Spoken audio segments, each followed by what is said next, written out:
திராவிடம் என்றால் இதை குறிக்குது, இப்படி இது கோட்பாடு அப்படின்னு ஏதாவது சொல்ல தெரியுதா? மரபு இனம்ங்கிறது திராவிடம்ங்கிறது மரபு இனம். சரி, யாரெல்லாம் திராவிடர்?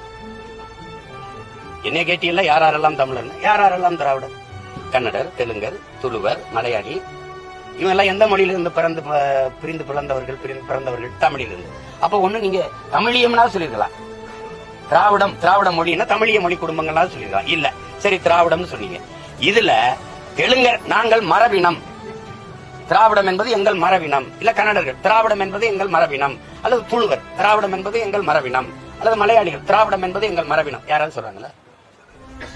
நேத்து வந்தா ஒரு பிச்சைக்காரன் சொல்ல வச்சுக்கிட்டு 50,000 ஆண்டுகளுக்கு மூத்த ஒரு இனத்தின் மக்களை உலகத்தின் முதல் மொழி தமிழ்னு எல்லாரும் சொல்ற. அமெரிக்க மொழியல் ஆய்வறிஞர், ஜப்பான் மொழியறிஞர் சுஷ்மோனால இருந்து அலெக்ஸ் குடியில இருந்து, ஏன் நம்ம ஐயா மோடியே ஊரா பேசி வர்றாரு. நீங்களே பேசுறீங்க உலகின் தொன்மையான மொழி தமிழ்னு.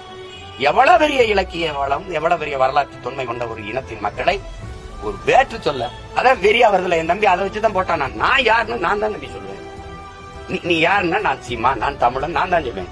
நீங்க திராவிடர், நீங்க ஏய், அதான் விடுதலை படம் பார்த்தீங்களா குத்துறான்ல, என் பேரு கருப்பண்டான், நான் யாருன்னு நான் தான் சொல்லுவேன். நீங்க சொல்றது பேர் இல்லடா. இது அந்த குத்துனாதான் நீங்க விடுவாங்க நினைக்கிறேன்.